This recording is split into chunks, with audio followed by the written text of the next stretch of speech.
Welcome to the Green Wasp Removal YouTube channel. In this episode, we continue training and mentoring the Manchester University Wasp Survey Team on September 7th, 2024, as we remove an aggressive ground nest of Eastern Yellowjackets. These are a beneficial native species here in upstate Indiana called Vespula maculifrons, and we collected these for Venom Immunotherapy. The wasps had stung the property owner while she was doing some landscaping, so she asked us to remove the nest for safety.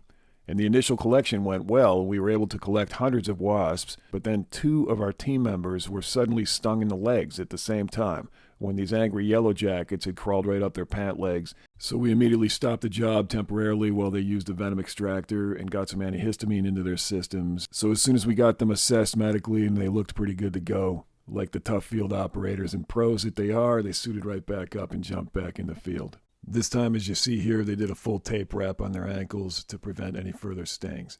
It's worthy of note here that these were the only two stings that any of our team members took during the entire 2024 wasp season.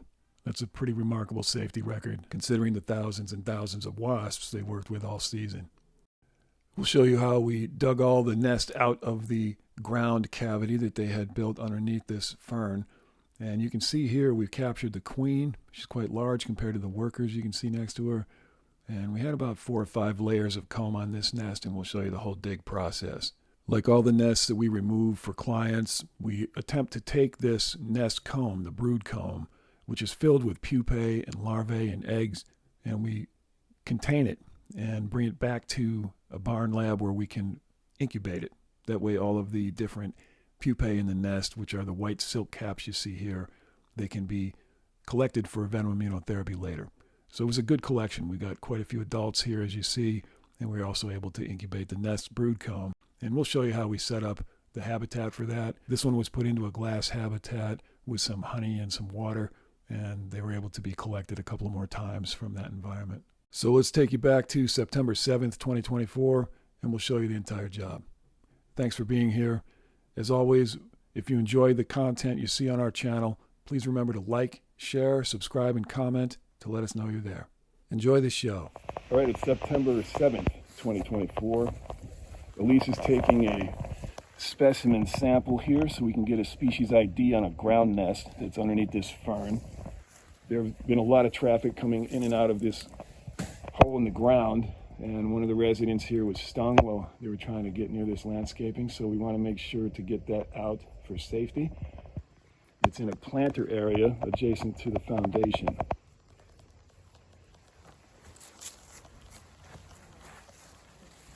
There's some investigating me. Yeah. Just keep it right over the hole in the gravel on the corner. As soon as you get something floating up into the container, we can cap it off. Right, Elise just pulled several specimens out of the hole by just sort of stomping around a little bit on the hole, vibrating it, and they came up to see what was going on. So she's got a couple of specimens here. Now we're going to gas them and get some imagery on them so you can tell what we're dealing with. Katie, could you bring the gas, please? You have to stomp them So give them a good blast. One little good blast is enough usually. It'll fill up the container and it will remove a lot of the oxygen. You see they're already coming out to rumble. On my glove, they're stinging my thumb, or trying to. Flip it right upside down too, hold it in the palm of your hand. That way we can see when they get knocked out. There you go. Does it kill them or just knock them out? It knocks them out for a few minutes. Give them one more blast, keep them from flying. Good, that should do it. Let them sit there and eat some gas for a little bit until they're kind of less mobile. And then you can uncap and we'll do some imagery.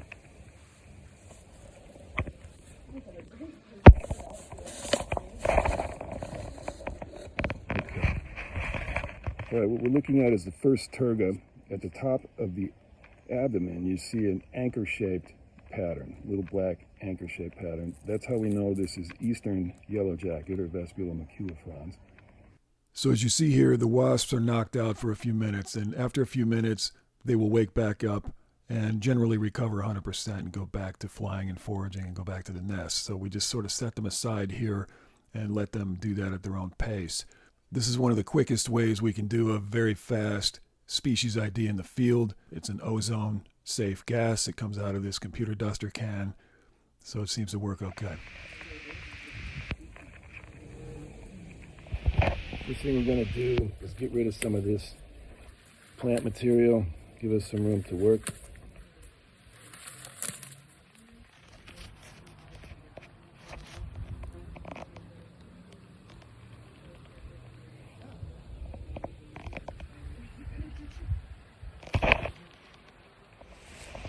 We changed their orientation with the ferns, so they're a little confused, but they'll go back to their nest here in a minute. Once you change where the ferns are, their main markers to the nest are different now. So it takes them a minute to find the hole. Okay. So Elise is staging the vac in a spot where we can get no debris while we collect, and we can just collect the wasps as they either enter the nest or leave the nest. And so it's usually right adjacent to the hole, but we don't block the hole. The reason for that is they orient visually around that hole, and if you block it, they can't find their way home and they'll just swarm. How's that? That looks pretty good. Let's fire it up about half power.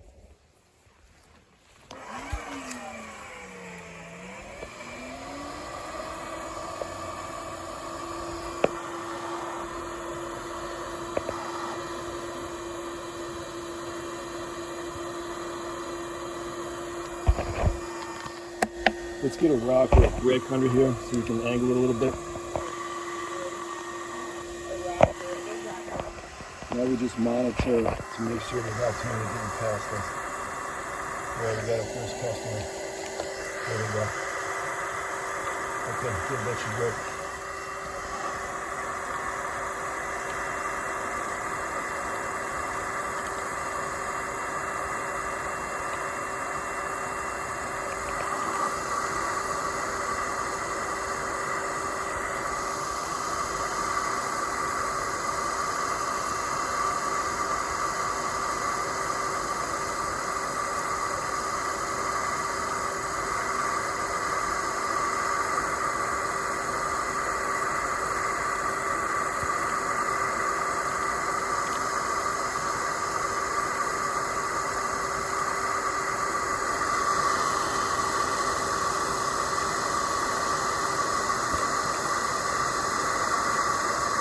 So far, nothing's getting past us, so I think this is pretty good positioning.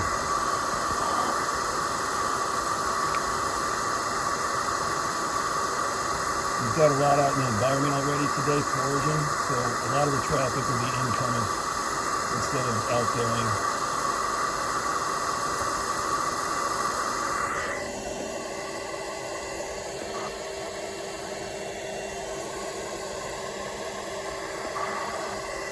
And our fearless waspers will stomp them out, and when they feel that vibration underground, typically there's a response. You see them starting to come out here, and that's what we want. We want them to come out. We want them to come out in that panic response. Katie, hold this right here for a second. Will you keep it close to the ground? Point it down. I'm going to turn it up a little bit, make it harder for them to get past us. Back it up a little bit. There you go. Just want to see what's coming out. Okay, keep stomping, Elise. It's working great.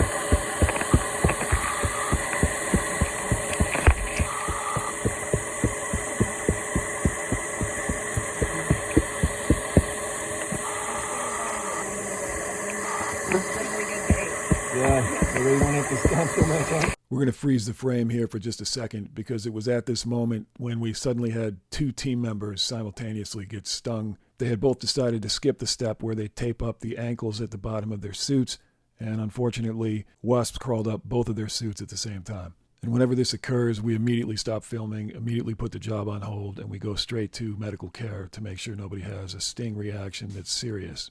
Fortunately, these were the only two stings that any team members took for the entire season of 2024, which is a testament to really an excellent safety protocol that they tend to follow.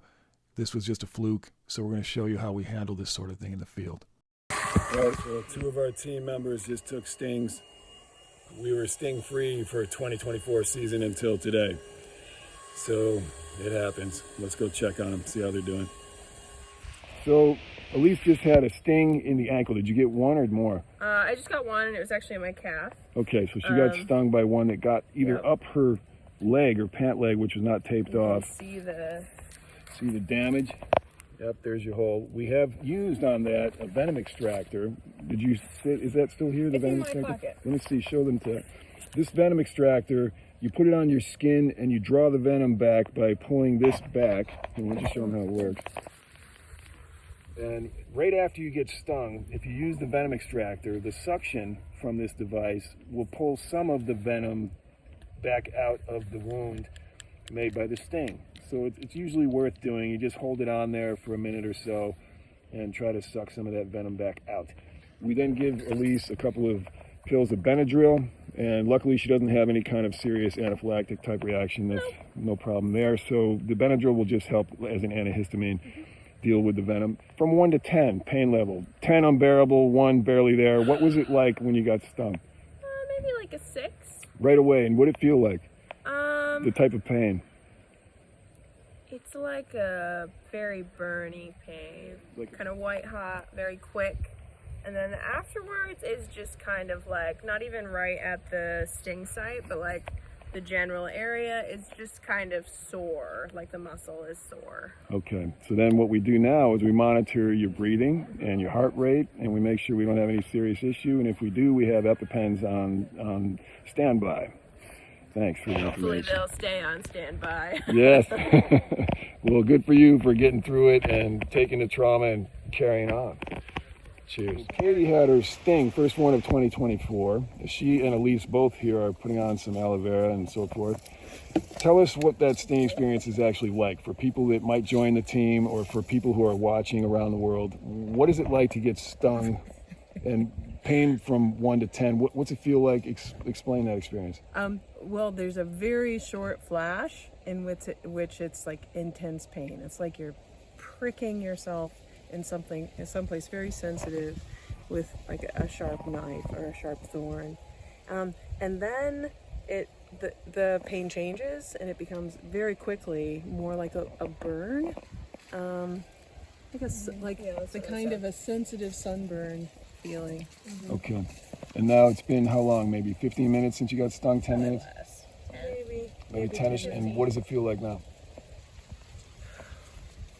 Just a little. It's just kind of a little bit of an ache. Okay. Nothing intense anymore. Yeah, but I'm not very reactive. Yes. So I count myself fortunate. All For right. you around the world who are wanting to know about my sting, I'm gonna be okay. All right. Well, good job, guys. It kind of feels like I just had like, because it was in my calf, so if you've ever had like a Charlie horse, it kind of feels like that right now.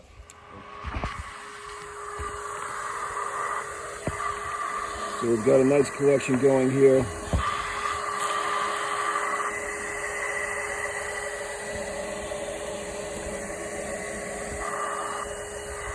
We'll just continue with this. Stomp them out here a little bit more.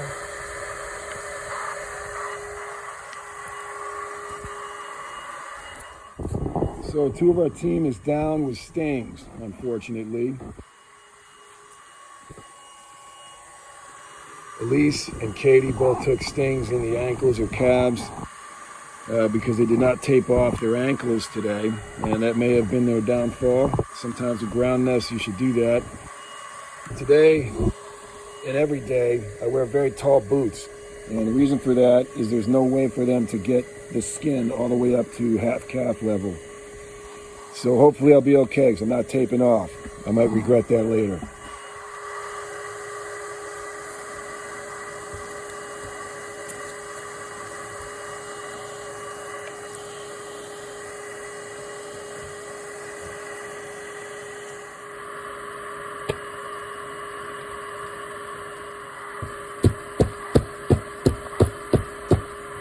Here they come.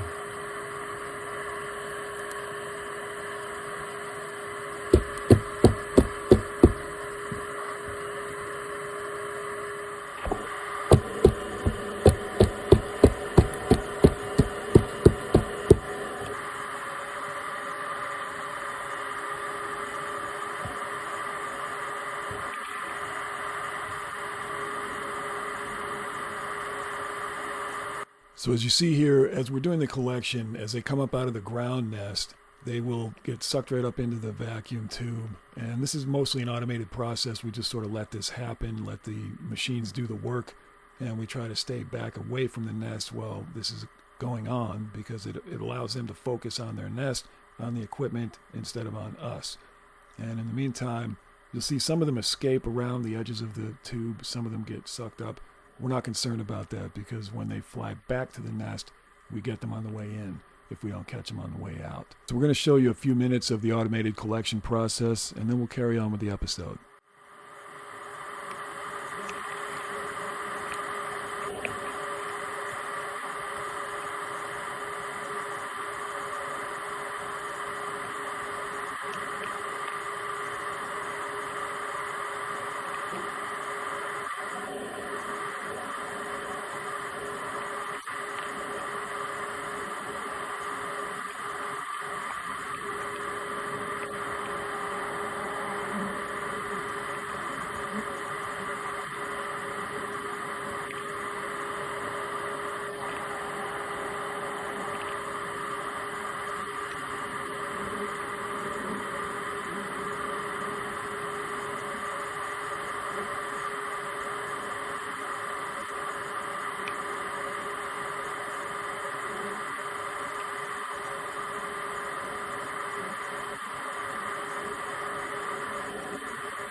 So we've got most of the swarm contained at this point.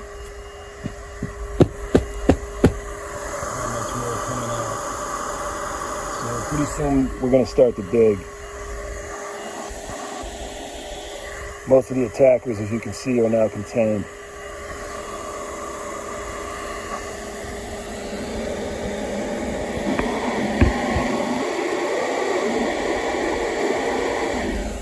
We went all the way till September 7th, 2024 with no stings, but 2 of our team members down with stings today. So let's go check on them, see if they're still good to go on this job. Here it looks like Elise, despite her sting, is jumping back into action. Oh yeah, I'm not playing games this time. Oh, look at you go.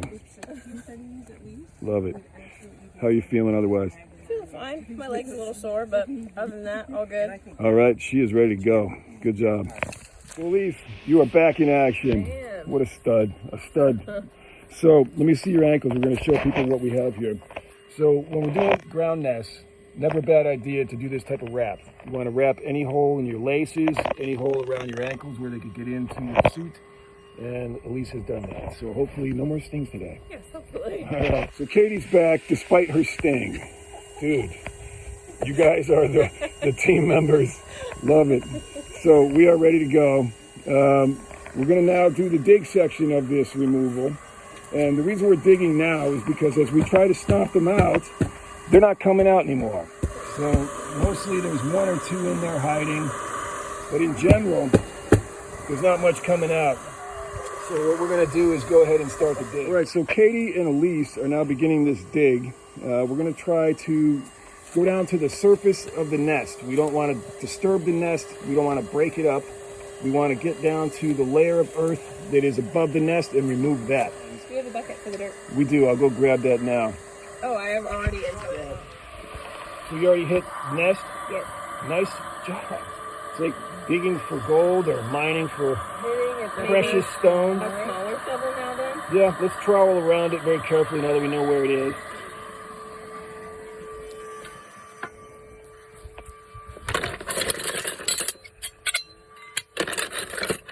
So we're going to grab our trowels and start to dig. And it's kind of like an archaeological dig. What you do is you gently kind of dig around the circumference of the nest. So any of the surface dirt, put right in the bucket. That way we can refill the hole with no problem later.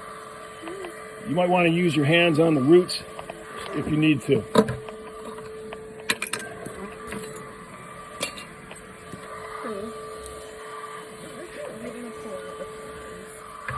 Let's see, we go. So we want to gently remove the earth and not break up too much of the nest proper. Let's go a little bit deeper with that trowel, see what you find. There we go, got comb. All right, hold on 1 second. So here's our first layer of comb on the nest.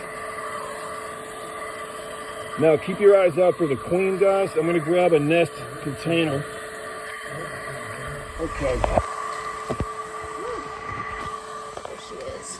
So here's our nest combs. Got her, she's in there. Here's our queen. Take You a want to look suck here. her up?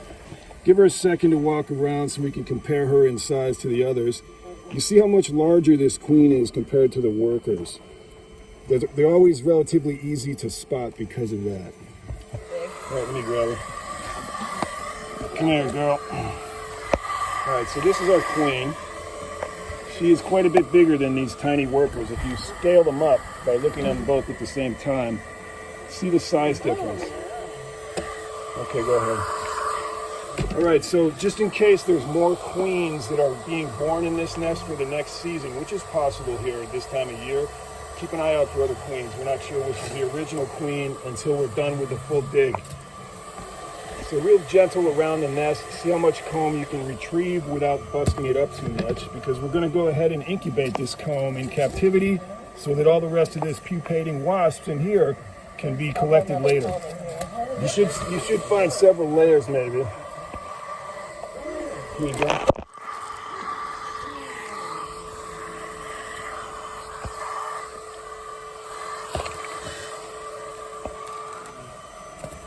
All right, let's get down below that now and see if you find any additional queens. How's you debris? You getting up in there? Hopefully. There's the next comb. Two. This is a queen layer of comb. These are all going to be queen cells. That's why they're larger cells than the tiny worker combs below them. This latest comb is made for next year's queens. And the larva that's in there now will ultimately pupate into the next season's queen.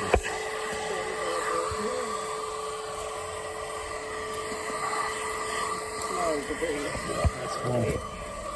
All right, let's see how we do down underneath. I'm going to reach in. What we do now is we sift the dirt to get the wasps to separate from the debris in the nest, and we look for additional queens. You want to make sure to get the original queen. That's super important. I think we already have, but you never know. So we just keep going down as far as they've dug, and we see what we got.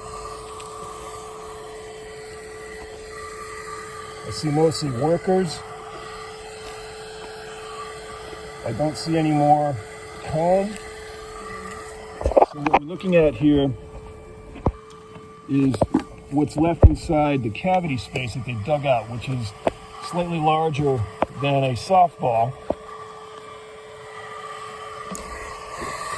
And I'm feeling around for tunnels, looking for soft spots that might lead elsewhere into another chamber. We don't want to miss anything, but I'm not feeling anything but hard earth now. I think we've hit the bottom of their nest cavity.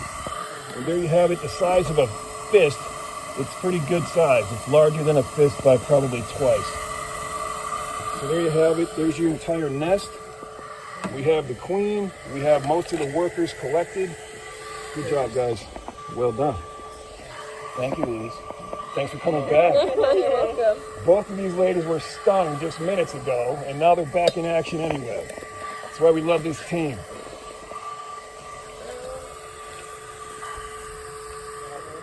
So I think we're probably good. What we can do is treat with oils, and the rest of these will be dealt with that way. Some of these we can retrieve by hand and just feed them in. So if you want to grab a few, if your gloves are not too big for that. Because the more we can kind of put right directly into the collection bottle, the less this property owner has to deal with later on as they die off over the next few days.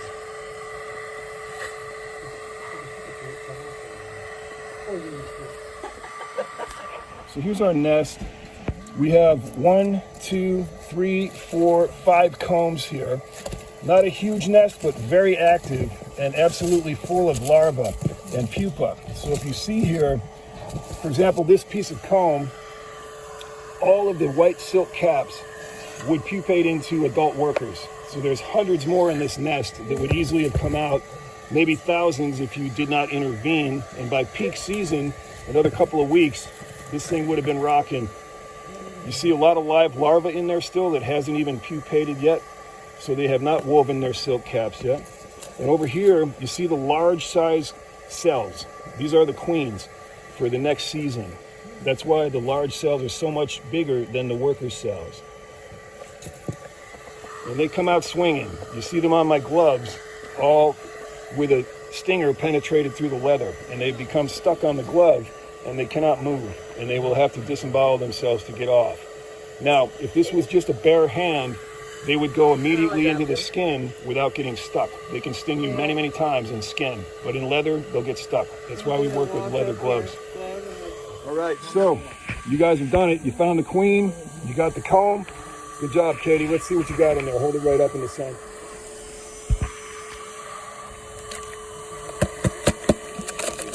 Yeah, good collection. Looks excellent. Okay, nice group of workers for Venom Immunotherapy. We've got the queen in there. Good job today. Okay, the next part of this operation is to fill the hole and the surrounding areas with an essential oil mix.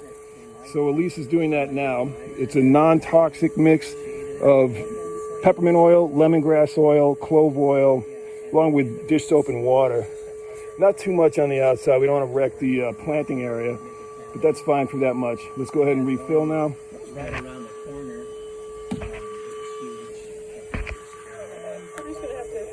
Not much dirt to work with there. Here, let me give you the tool for that. This one makes that a lot easier. Just scrape it with this. Scrape it with that, and it'll dump right in. It's clove, peppermint, and lemongrass. Lemongrass, right? And yep. then soap, dishwash, or Dish soap and water. dish soap. There we That's go. right. So we're going to refill some of this dirt, and then we're going to spray again, kind of mid-layer. That's good. Okay. And then we'll fill it all the way to the top. And we'll give it one last spray to eliminate most of the surface pheromone. If you see any nest debris at all, pick it up, get it in the bucket. There's some nest. Okay.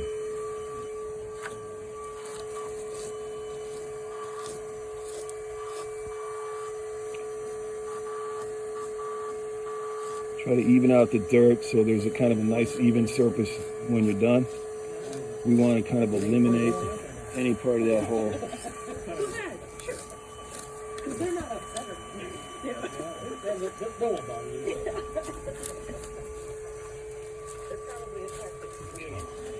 It looks pretty good. Okay. Now, what we're going to do is just make sure the nozzle is facing up. It doesn't get any oil debris in it. That's very important. And we'll just sort of leave the hole there. Let's put it in front of the fern, and then we'll cover it with some greenery.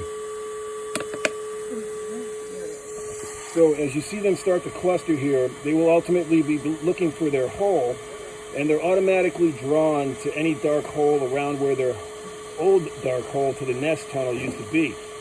So that's why as we leave ours there, they will ultimately explore that and they will get collected.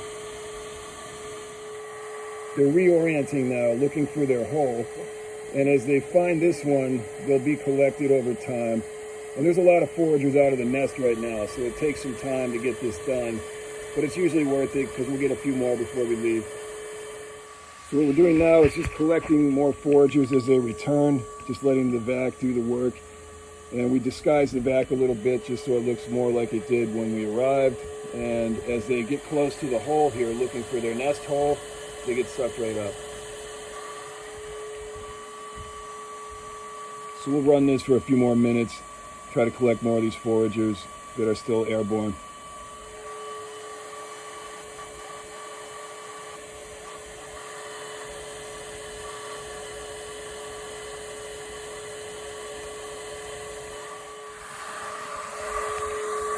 All right, so this collection is complete for today.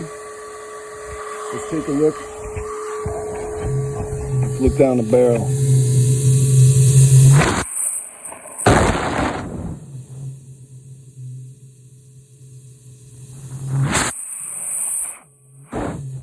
That is a wrap on this nest. What was collected. That way you get credit. That's right. Here we have on September 7th, 2024, Katie and Elise, great job. They both took stings and they both came back swinging and took care of this nest. Today we have Vespula maculifrons, that's Eastern Yellowjacket, very aggressive species. Good to get this out of a planter area so the residents don't get attacked. They've been stung and now they don't have to be anymore. Here's our nest. It's 1, 2, 3, 4, 5 layers of comb.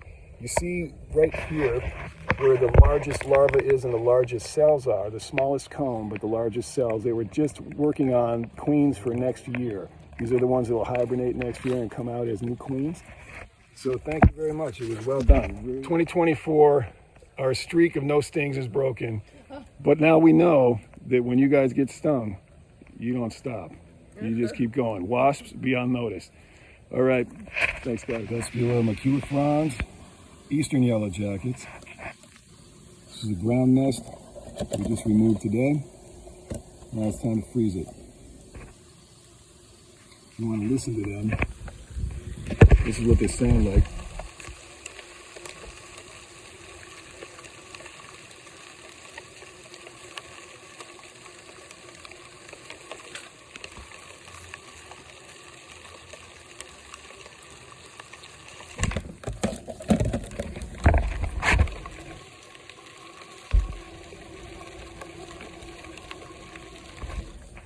So we're setting up a habitat.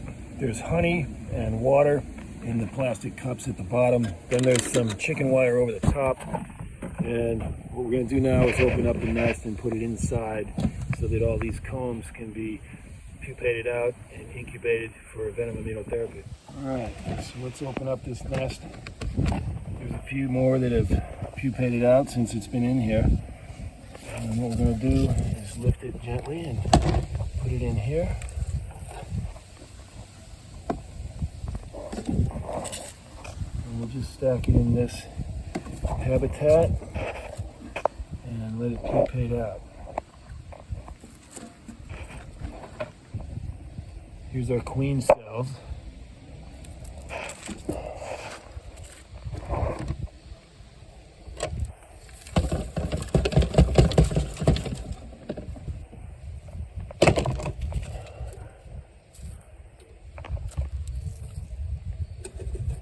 Get in there with your buddies. Okay.